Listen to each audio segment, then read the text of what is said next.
Francine York may not have been the biggest name in Hollywood, but when she stepped onto the screen, she made sure people remembered her. One of her most unforgettable moments? A scene in Bewitched where she wore nothing but an apron, leaving audiences both shocked and mesmerized. But Francine was more than just a striking presence. She was a talented actress who carved out a unique place in Hollywood, sharing the screen with icons like Jerry Lewis, Marlon Brando, and even Elvis Presley. Today, we're diving into the life and legacy of this underappreciated star. From her humble beginnings and breakthrough roles to her lasting impact on television and cult cinema, this is the untold story of Francine York. We'll explore how she made her mark on Bewitched, how she held her own in a male-dominated industry, and why she remains a fan favorite decades later.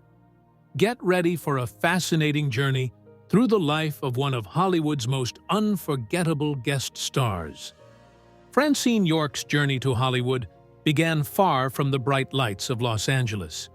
She was born on August 26, 1936, in Aurora, Minnesota, a small mining town where opportunities in the entertainment industry were practically non-existent.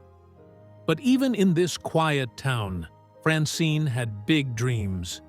From an early age, she was drawn to performing, finding any opportunity she could to step into the spotlight. Her first real taste of acting came when she was just 9 years old. Cast as one of Cinderella's wicked stepsisters in a school play, she instantly fell in love with the thrill of the stage. While most children her age were content with playing for fun, Francine saw something more. She knew, even then, that performing was her calling. After that first performance, she confidently told her parents she wanted to be an actress. As a child, Francine's love for storytelling and performance continued to grow. Even though Aurora wasn't exactly a hub for the arts, she found ways to nurture her passion. She was a natural entertainer, always looking for ways to bring characters to life, whether through school plays, talent shows, or local events. Her family supported her dreams, but Hollywood felt like a world away. That all changed when her family relocated to Cleveland, Ohio, giving her new opportunities to develop her craft. In Cleveland, Francine's passion for performance only intensified. She became involved in school drama productions, honing her skills and standing out among her peers. Her talent was undeniable, and she quickly gained a reputation as one of the most promising young performers in her school. But Francine wasn't just interested in acting. She was a storyteller. She had an eye for drama. And by the time she reached high school, she wasn't just performing in plays, she was writing and directing them too. At 12, Francine's family moved back to Minnesota, but that didn't slow her down. Now a teenager, she threw herself into the world of performance, taking part in every production she could. Whether it was a school play or a community event, Francine found ways to be on stage, commanding attention with her presence.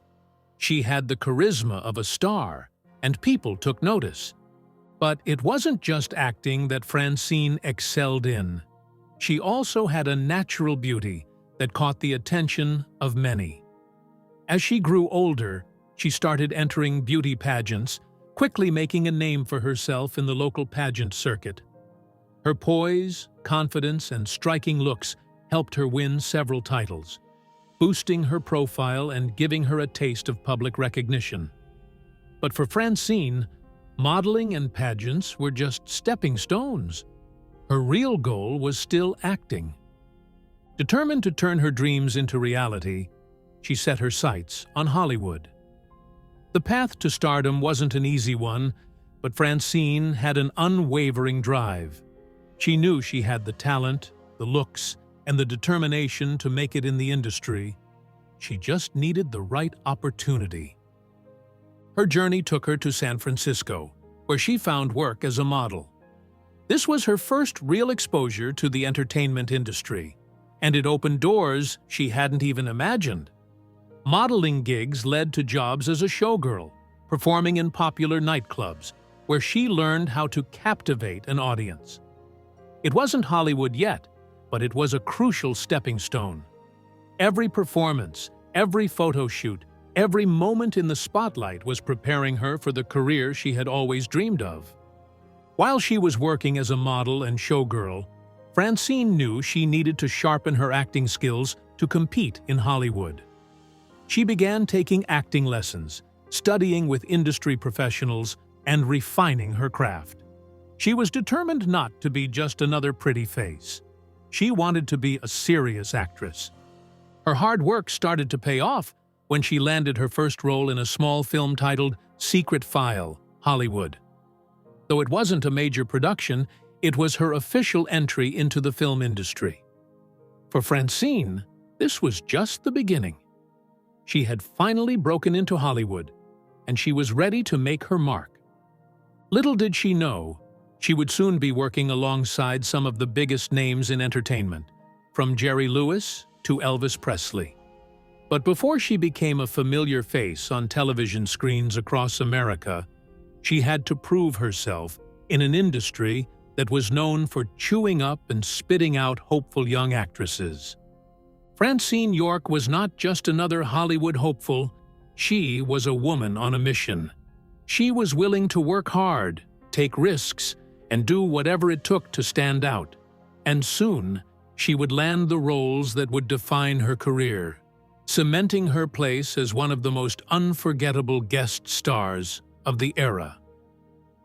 Breaking into Hollywood wasn't easy, but Francine York was determined to make it. After her first small role in Secret File, Hollywood, she knew she had to keep pushing forward.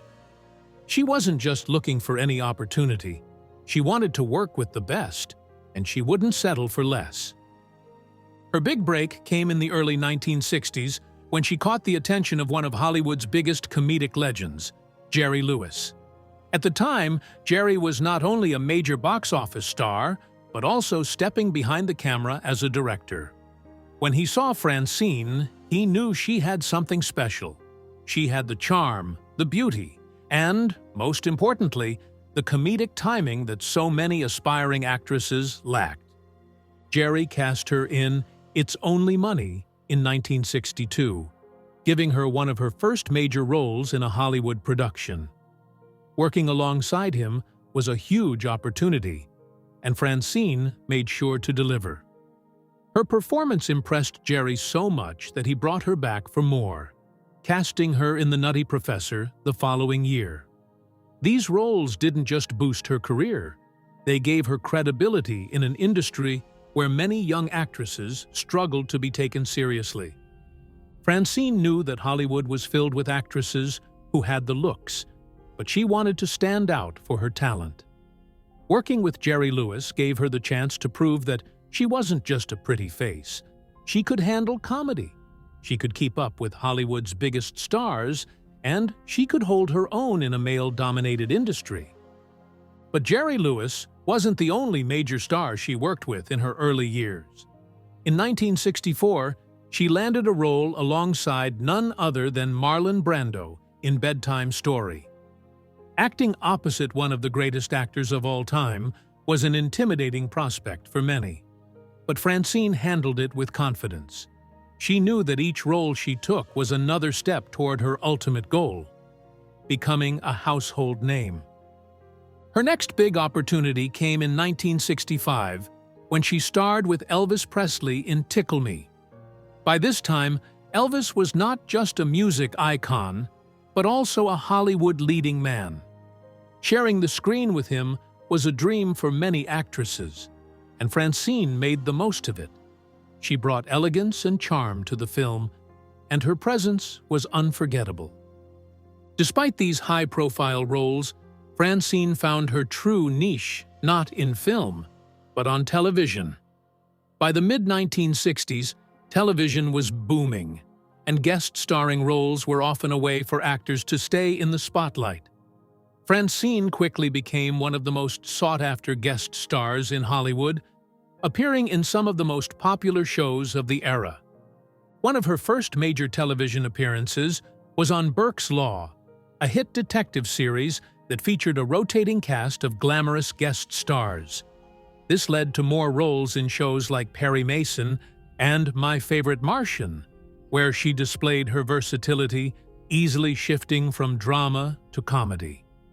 Francine had an undeniable screen presence, and it wasn't long before she found herself in the world of science fiction. She made memorable appearances in Lost in Space, playing alluring and mysterious characters that left an impression on fans. Her roles on The Wild Wild West and Mission Impossible further cemented her status as a go-to actress for action-packed television. But it wasn't just drama and adventure where Francine shined. She also had a gift for comedy. She appeared on Green Acres and I Dream of Jeannie, showcasing her ability to blend humor with charm effortlessly.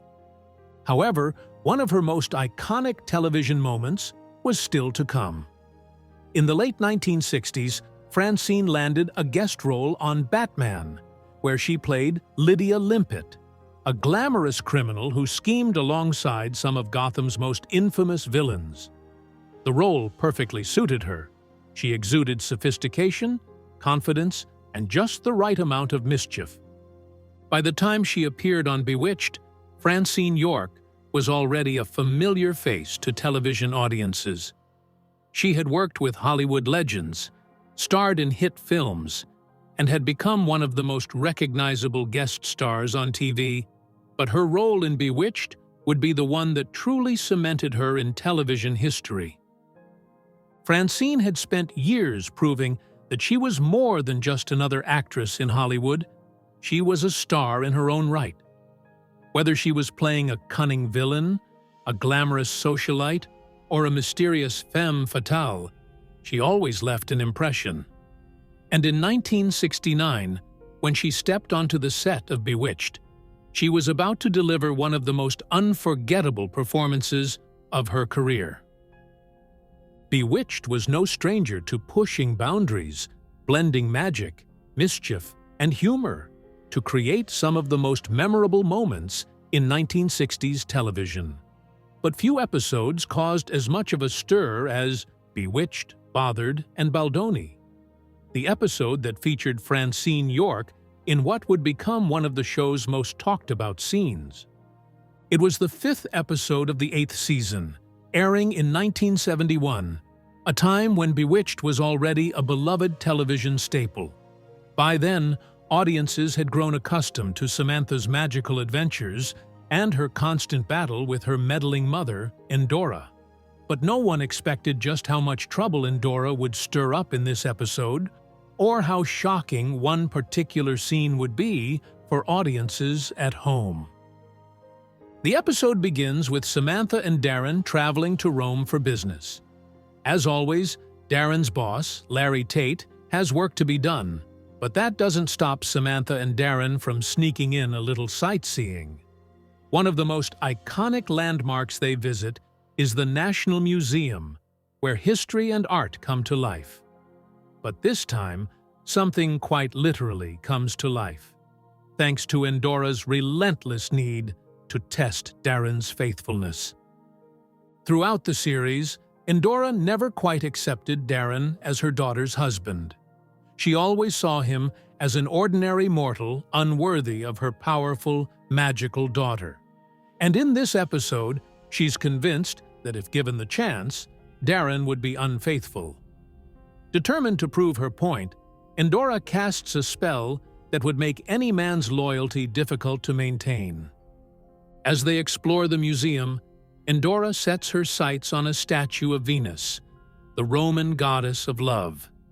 With a mischievous flick of her wrist, she casts a spell that brings the statue to life. No longer a mere sculpture, Venus takes human form, embodying the kind of classic beauty and undeniable charm that could tempt any man. But in her new human form, she goes by another name, Vanessa, and she has only one mission: to test Darren's devotion. Vanessa, played by Francine York, immediately turns heads with her stunning beauty and graceful presence. Her allure is undeniable, and Darren, despite having no intention of being unfaithful, quickly falls under her spell. Under the guise of innocence, Vanessa charms Darren into inviting her back to the villa, where he and Samantha are staying. He insists that she could work as their maid, a suggestion that makes little sense, given that the villa is already fully staffed. But logic doesn't seem to play a role in Darren's decision-making at this moment. Vanessa's charm has clearly clouded his judgment. Samantha, being far more perceptive, knows something isn't right. From the moment Vanessa arrives at their villa, she can sense Aurora's handiwork. She knows her mother well enough to suspect that Vanessa isn't just a simple maid. There's magic at play here. But instead of immediately exposing the trick, Samantha decides to play along, watching closely as Vanessa fumbles her way through her so-called household duties. Then comes the moment that had audiences gasping, the now infamous apron scene. Samantha and Darren call for Vanessa to come into the room, expecting her to be in a proper maid's uniform. But instead, she walks in wearing nothing but an apron. The moment is both comical and jaw-dropping, a perfect example of how Bewitched balanced suggestive humor without ever stepping too far for television censors. For a show that had largely stayed within the bounds of family-friendly television, this was a moment that pushed the limits. It was one of the most daring wardrobe choices of the era, and for 1971 audiences, it was considered downright risque. While today's television landscape is far more lenient when it comes to suggestive humor, back then, a scene like this was bold, unexpected, and unforgettable. Samantha is visibly unimpressed by the sight of Vanessa in such attire, but Darren, still somewhat under her spell, tries to make excuses, insisting that Vanessa's wardrobe choice is simply a result of her lack of experience as a maid. Without missing a beat, Samantha delivers one of the episode's most memorable lines. She's anything but inexperienced. It was a witty, perfectly timed response that summed up the entire situation. Vanessa wasn't fooling Samantha, and she certainly wasn't the inexperienced maid that Darren was trying to convince himself she was. It was clear that Vanessa was there for one reason: to test him. As the episode progresses, Samantha pieces together exactly what's happening. She recognizes her mother's interference and decides it's time to put an end to the charade. With her own magic, she turns the tables, ensuring that Vanessa's spell over Darren is broken, and that Aurora's plan ultimately fails. The episode concludes with everything returning to normal, or at least as normal as things can be in the Bewitched universe. But the scene left a lasting impression, becoming one of the show's most iconic moments. This episode wasn't just memorable for its humor and plot, it was a reflection of how television was slowly changing. The 1960s and early 1970s marked a shift in entertainment, where shows were beginning to push boundaries in ways they hadn't before. While Bewitched was still considered wholesome family entertainment, moments like Vanessa's apron scene hinted at a more playful, daring approach to comedy that would become even more prominent in the decades to come. Francine York's performance as Vanessa was magnetic. She brought elegance, charm, and impeccable comedic timing to the role. Making her more than just another guest star, she became part of Bewitched history. Even though the show had countless memorable moments, this episode stood out, proving that sometimes a single guest appearance can leave a bigger impact than expected. It was roles like this that made Francine York a sought-after actress, proving that she could steal a scene with nothing more than a mischievous smile and a perfectly delivered line. But Bewitched was just one part of her incredible career. And as audiences would soon see, she had plenty more unforgettable performances ahead of her.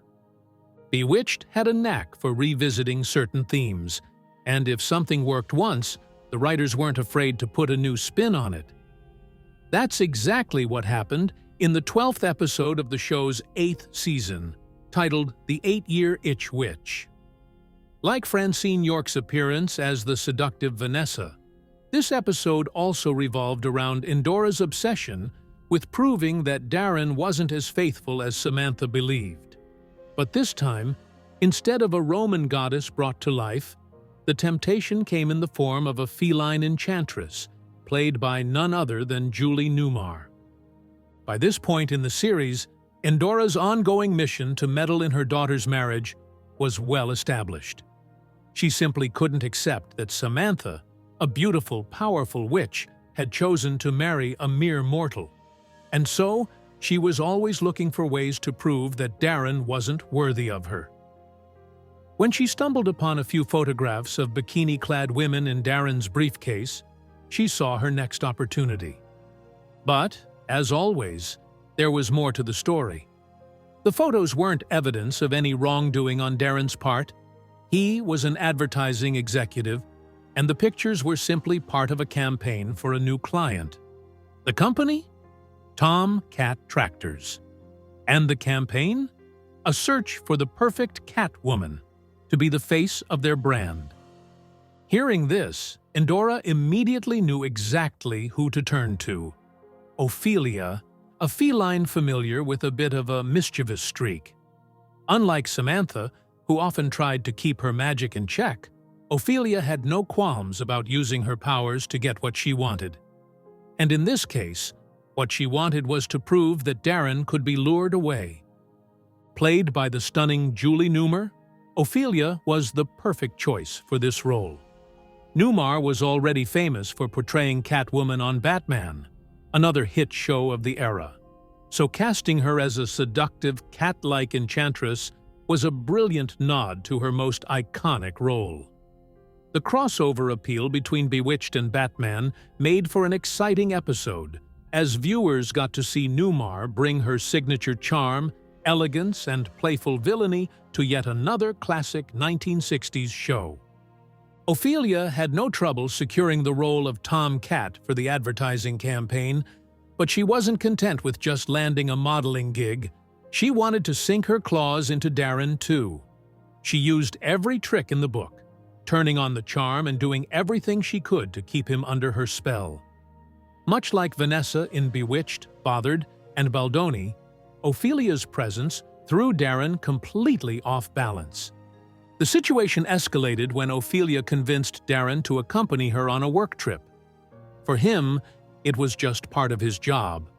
But for Ophelia and Aurora, it was the perfect opportunity to trap him in a compromising situation. Of course, Samantha wasn't about to let that happen. Just as she had with Vanessa, she saw through the act and took matters into her own hands. As the episode unfolded, Samantha once again outsmarted both her mother and the magical temptress. She reminded everyone that no matter how much interference Aurora threw into their relationship, she and Darren were stronger than any spell or temptation. And, just like before, Aurora's plan backfired, leaving her to admit, at least to herself, that maybe, just maybe, Darren was more devoted than she gave him credit for. Beyond the comedic hijinks and magical mischief, the 8-Year Itch Witch reflected some of the major trends in 1960s television. One of the most obvious was the growing focus on guest stars. By its 8th season, Bewitched was relying more and more on big-name guest appearances to keep audiences engaged. With ratings slipping, the show leaned into its star power, bringing in recognizable faces like Francine York and Julie Newmar to add excitement to the episodes. Another trend was the evolution of female characters in TV comedies. While the 60s still had its fair share of outdated gender roles, there was a noticeable shift happening. Women like Samantha weren't just passive housewives. They were smart, independent, and capable of handling their own problems. At the same time, the female guest stars, whether it was Francine York's Vanessa or Julie Newmar's Ophelia, weren't just one-dimensional love interests. They were powerful, confident, and in control, qualities that made them all the more memorable. There was also the undeniable influence of Batman on Bewitched and other shows of the time. With its over-the-top villains and campy humor, Batman had become a cultural phenomenon, and its impact bled into other series. Having Julie Newmar step into a Bewitched episode as yet another seductive, feline-inspired character was a clever way to capitalize on her Batman fame while giving fans a crossover moment they didn't even know they wanted. But perhaps the biggest takeaway from both Bewitched, Bothered, and Baldoni and the 8-Year Itch Witch was the recurring theme of temptation and trust in marriage. In both episodes, Endora desperately wanted to prove that Darren was weak, that he would stray the moment a beautiful woman turned his head. And in both episodes, she was proven wrong. Darren may have been flawed, and he may have been easily distracted, but at the end of the day, his loyalty to Samantha always won out. It was this dynamic that kept Bewitched engaging for audiences even as it entered its final season. The magic was fun, the guest stars were exciting, but at its core, Bewitched was about love, the kind that could withstand meddling mothers, mischievous witches, and even the most tempting of distractions. With Julie Newmar's performance in the 8-Year Itch Witch, Bewitched delivered yet another unforgettable episode, one that proved the show still had a few tricks up its sleeve, even in its last year. And while Francine York's Vanessa may have been the first to shake things up with her apron-only ensemble, Newmar's Ophelia proved that when it came to magical temptresses, there was always room for more. As the show edged toward its conclusion, episodes like these became some of its most memorable, blending classic comedy with the allure of Hollywood's most captivating stars. And for fans of both Bewitched and Batman, Julie Newmar's guest appearance was the perfect blend of two of the era's most iconic shows. But Bewitched wasn't just about fun guest appearances, it also reflected the changing landscape of Hollywood. And in our next section, we'll take a deeper look at how Francine York, Julie Newmar, and other women of the time navigated an industry that often saw them as little more than eye candy, fighting to carve out lasting careers in a world dominated by men. As Bewitched neared the end of its run, Francine York was already looking ahead. She had built a solid reputation as one of television's most captivating guest stars, but she wasn't about to fade into the background. The 1970s were approaching, and with them came a shift in Hollywood. New trends, new faces, and a new era of entertainment meant that Francine had to evolve if she wanted to keep working in an industry that was constantly changing. By this point, she had already made her mark on television, having appeared in some of the most popular shows of the 1960s. But as the industry moved forward, Francine knew she needed to find roles that would allow her to continue shining. While she had often been cast as the glamorous love interest, the sultry villain, or the mysterious femme fatale, she wanted to expand her range. She found success in films that played into her striking presence, one of the most notable being The Doll Squad in 1973. This action-packed spy thriller, often cited as one of the inspirations for Charlie's Angels, became a cult classic in later years. Francine took on the role of Sabrina Kincaid, the leader of an all-female team of government operatives, proving she could do more than just steal scenes. She could command them. The film's blend of action, espionage, and female empowerment made it stand out, and Francine's performance was a highlight. But despite this success, Francine's career in mainstream Hollywood never fully transitioned into leading roles. Instead, she continued to embrace her status as a guest star, appearing on shows that defined the 1970s and beyond. She made appearances on Kojak, Columbo, and Matlock, demonstrating her ability to adapt to different genres. Whether it was drama, crime, or even comedy, she remained a reliable presence, always bringing a touch of class and intrigue to her roles. During this time, she also became a familiar face in daytime television, taking on a role in Days of Our Lives. Soap operas were another proving ground for actors who wanted to showcase their range, and Francine fit right in. The medium allowed her to dive into more dramatic material, further cementing her reputation as a versatile performer. Even as time passed and Hollywood moved on to a new generation of stars, Francine continued to work steadily. She never lost her love for performing, and even as opportunities became less frequent, she remained dedicated to her craft.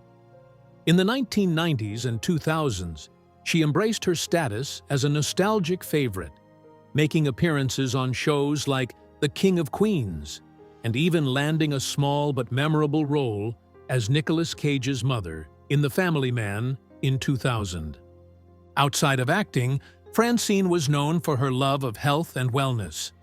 She was a dedicated advocate for fitness and nutrition, and she often spoke about the importance of maintaining a balanced lifestyle. Unlike many of her Hollywood peers who struggled with the pressures of the industry, Francine prioritized self-care and longevity, which helped her maintain her radiant appearance and sharp mind well into her later years. Despite never becoming a leading lady in Hollywood, Francine was far from forgotten.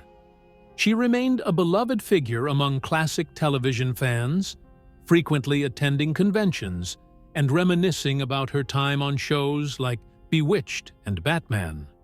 She embraced her place in pop culture history, never shying away from the roles that made her famous. Sadly, Francine York passed away in 2017 after a battle with cancer. But even in her final years, she continued to exude the same elegance and charm that had defined her career. She was more than just a guest star. She was a part of television history. A woman who had worked alongside legends and left her mark on multiple generations of entertainment. Her legacy lives on through the countless classic television episodes in which she appeared.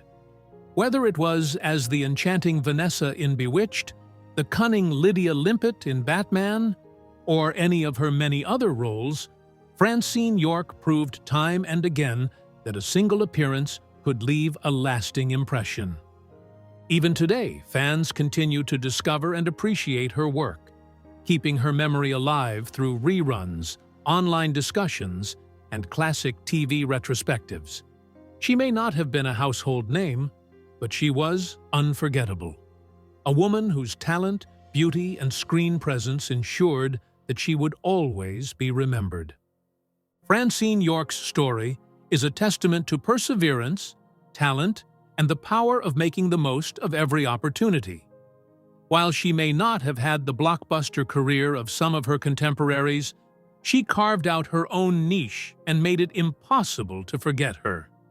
In an industry where many come and go, Francine York remains a timeless presence, forever captivating audiences with her grace, wit, and undeniable charm.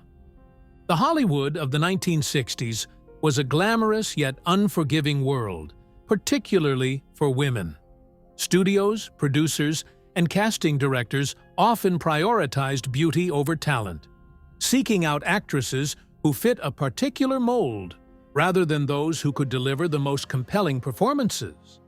Actresses who were labeled as glamour girls were given limited opportunities, often pushed into roles that emphasized their looks rather than their abilities.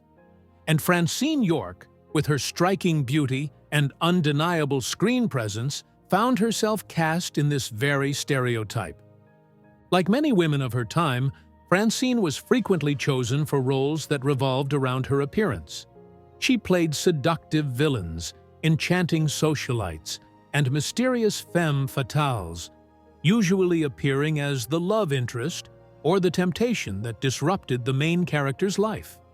Hollywood had little interest in giving actresses like her more complex roles. After all, in the eyes of the industry, they were there to be admired, not to carry the weight of a film or television series. But Francine was more than just a pretty face, and she knew it. While some actresses of the era reluctantly accepted their typecasting, Francine fought to be taken seriously. She worked tirelessly to prove that her talent went far beyond her glamorous exterior. Whether through her impeccable comedic timing or her ability to command a scene with effortless charm, she ensured that she left a lasting impression, even in roles designed to be one-dimensional. One of the biggest challenges for actresses of the 1960s was escaping the trap of typecasting. Once Hollywood decided that an actress fit a certain category, it was nearly impossible to convince them otherwise. Francine, for instance, became known for playing seductive, confident women, the kind of roles that required charisma, sophistication, and a touch of danger. She embodied this persona in Bewitched, Batman, and Mission Impossible, always playing the woman who could effortlessly steal the attention of any man in the room. On the surface, this might seem like an enviable position. After all, these roles kept her consistently in demand. But the downside was that they also limited her opportunities for more serious, dramatic work. Studios and television networks were reluctant to see her as anything other than the glamorous distraction or the sultry antagonist. No matter how skilled she was, breaking into leading roles or getting the chance to portray more complex characters remained a constant struggle. Still, Francine refused to let the system define her.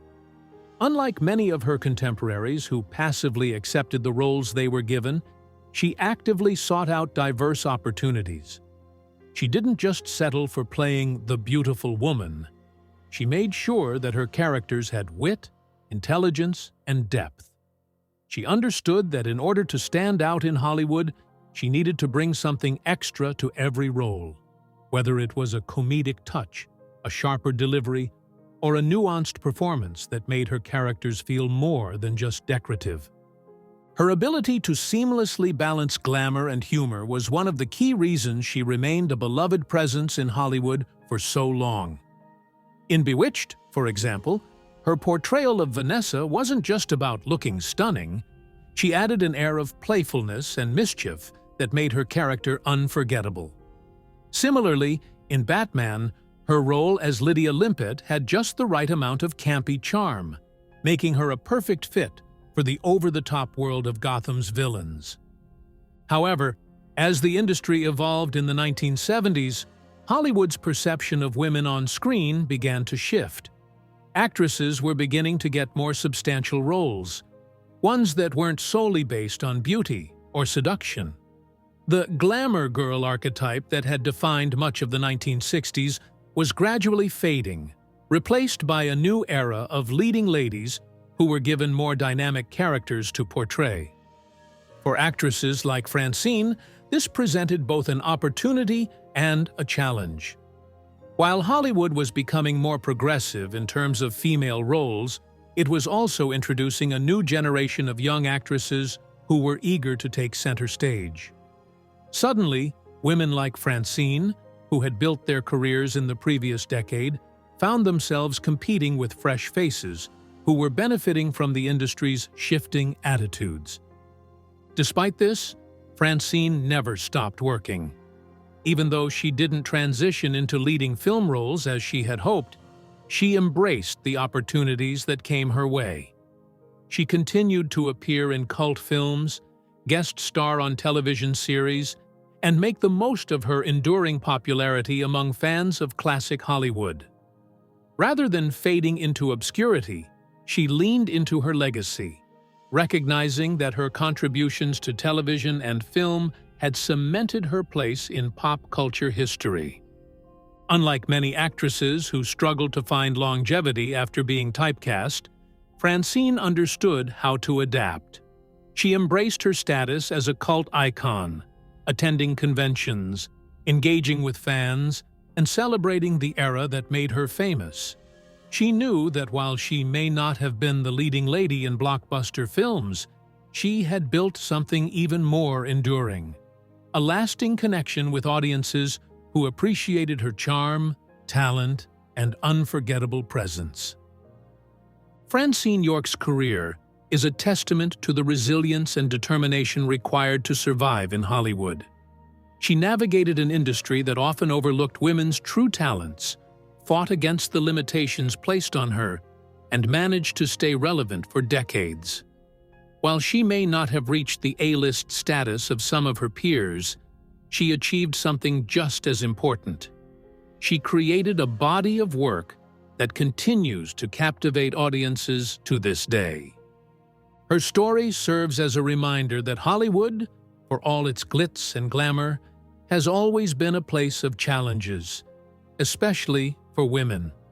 But Francine York proved that with talent, perseverance, and a little bit of magic, it was possible to leave a lasting legacy, even in a system that wasn't built for you to succeed. And for that, she will always be remembered. Francine York may not have been a leading lady in Hollywood's biggest blockbusters, but her presence on screen was undeniable.